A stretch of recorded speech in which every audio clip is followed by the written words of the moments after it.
Hey, what's up you guys? It's Dorothy and welcome back to my channel. If you are new here, don't forget to give this video a big thumbs up, comment down below what you think this video is going to be about, and click that subscribe button. If you are a returning viewer, welcome back. I've missed you. In today's video, we are going to read, sorry about that. We are going to read chapter 3 of Pride and Prejudice by Jane Austen. So let's get right into the video. Chapter 3. Not all that Miss Bennet, however, with the assistance of her 5 daughters, could ask on the subject was sufficient to draw from her husband any satisfactory description of Mr. Bingley. They attacked him in various ways, with barefaced questions, igneous suppositions, and distant surmises, but he eluded the skill of them all, and they were at last obligated to accept the second-hand intelligence of their neighbor, Lady Lucas. Her report was highly favorable. Sir William had been delighted with him. He was quite young, wonderfully handsome, extremely agreeable, and to crown the whole, he meant to be at the next assembly with a large party. Nothing could be more delightful. To be fond of dancing was a certain step towards falling in love, and very lively hopes of Mr. Bingley's heart were entertained.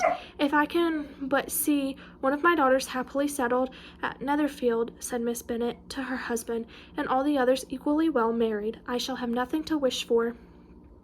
In a few days Mr. Bingley returned Miss Bennet's visit, and sat about 10 minutes with him in his library. He had entertained hopes of being admitted to a sight of the young ladies, of whose beauty he had heard much, but he saw only the father. The ladies were somewhat more fortunate, for they had the advantage of ascertaining from an upper window that he wore a blue coat and rode a black horse. An invitation to dinner was soon afterwards dispatched, and already had Miss Bennet planned the courses that were to do credit to her housekeeping. When an answer arrived which deferred it all, Mr. Bingley was obliged to be in town the following day, and consequently unable to accept the honor of their invitation, etc. Miss Bennet was quite disconcerted. She could not imagine what business he could have in town so soon after his arrival in Hertfordshire, and she began to fear that he might be always flying about from one place to another, and never settled at Netherfield as he ought to be. Lady Lucas quieted her fears a little by starting the idea of his being gone to London only to get a large party for the ball, and a report soon followed that Mr. Bingley was to bring 12 ladies and 7 gentlemen with him to the assembly. The girls grieved over such a number of ladies, but were comforted the day before the ball by hearing that instead of 12 he brought only 6 with him from London, his 5 sisters and a cousin, and when the party entered the assembly room it consisted of only 5 altogether: Mr. Bingley, his 2 sisters, the husband of the eldest, and another young man. Mr. Bingley was a good-looking and gentlemanlike. He had a pleasant countenance and easy, unaffected manners. His sisters were fine women, with an air of decided fashion. His brother-in-law, Mr. Hurst, merely looked the gentleman, but his friend Mr. Darcy soon drew the attention of the room by his fine, tall person, handsome features, nobleman, and the report of which was in general circulation within 5 minutes after his entrance, of his having 10,000 a year. The gentlemen pronounced him to be a fine figure of a man. The ladies declared he was much more handsomer than Mr. Bingley, and he was looked at with great admiration for about half the evening, till the manners gave a disgust which turned the tide of his popularity, for he was discovered to be proud, to be above his company, and above being pleased, and not at all his large estate in Derbyshire could then save him from having a most forbidding, disagreeable countenance, and being unworthy to be compared with his friend. Mr. Bingley had soon made himself acquainted with all the principal people in the room. He was lively and unreserved, danced every dance, was angry at the ball closed so early, and talked of giving one himself at Netherfield. Such amiable qualities must speak for themselves. What a contrast between him and his friend. Mr. Darcy danced only once with Miss Hurst, and once with Miss Bingley. To declined being introduced to any other lady, and spent the rest of the evening in walking about the room, speaking occasionally to one of his own party. His character was decided. He was the proudest, most disagreeable man in the world, and everybody hoped that he would never come there again. Amongst the most violent against him was Miss Bennet, whose dislike of his general behavior was sharpened into particular resentment by his having slighted one of her daughters. Elizabeth Bennet had been obliged by the scarcity of gentlemen to sit down for 2 dances, and during part of that time Mr. Darcy had been standing near enough for her to hear a conversation between him and Mr. Bingley, who came from the dance for a few minutes to press his friend to join it. Give me a second. Okay, sorry about that. My dog was barking. Let's get back into it. "Come, Darcy," said he, "I must have you dance. I hate to see you standing about by yourself in this stupid manner. You had much better dance." "I certainly shall not. You know how I detest it, unless I am particularly acquainted with my partner. At such an assembly as this, it would be insupportable. Your sisters are engaged, and there is not another woman in the room whom it would not be a punishment to me to stand up with." "I would not be so facetious as you are," cried Mr. Bingley. "For a kingdom, upon my honour, I never met with so many pleasant girls in my life as I have this evening, and there are several of them, you see, uncommonly pretty." "You are dancing with the only handsome girl in the room," said Mr.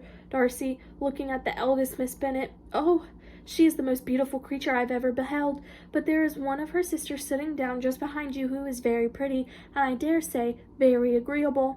Do let me ask my partner to introduce you."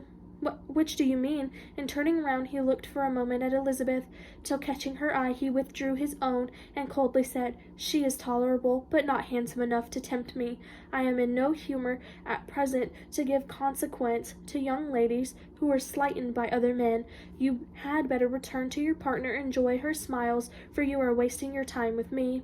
Mr. Bingley followed his advice. Mr. Darcy walked off, and Elizabeth remained with no very cordial feelings toward him. She told the story, however, with great spirit among her friends, for she had had a lively, playful disposition which delighted in anything ridiculous. The evening altogether passed off pleasantly to the whole family. Miss Bennet had seen her eldest daughter much admired by the Netherfield party. Mr. Bingley had danced with her twice, and she had been distinguished by his sisters.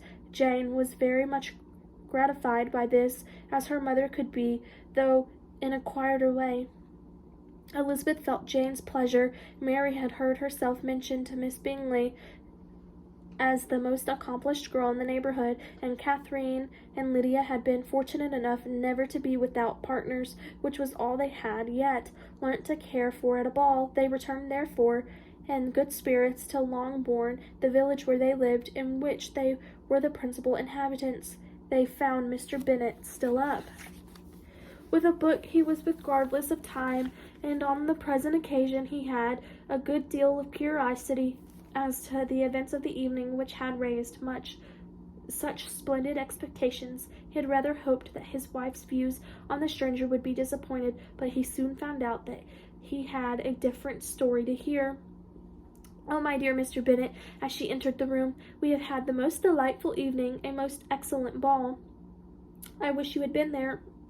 Jane was so admired, nothing could be like it. Everybody said how well she looked, and Mr. Bingley thought her quite beautiful, and danced with her twice. Only think of that, my dear. He actually danced with her twice, and she was the only creature in the room that he asked a second time.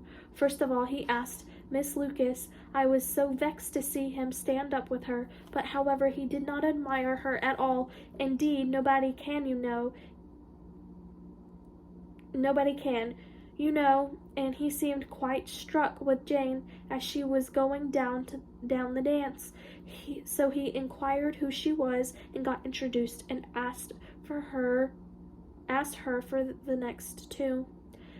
Then the 2/3 he danced with Miss King, and the 2/4 with Maria Lucas, and the 2/5 with Jane again, and the 2/6 with Lizzie and the Ballinger. If he had any compassion for me, cried her husband impatiently, he would not have danced half so much. For God's sake, say no more of his partners. Oh, that he had sprained his ankle in the first dance. Oh, my dear, I'm quite delighted with him. He is so excessively handsome, and his sisters are charming women.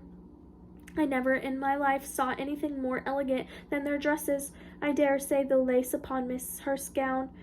Here she was interrupted again. Mr. Bennet protested against any description of finery.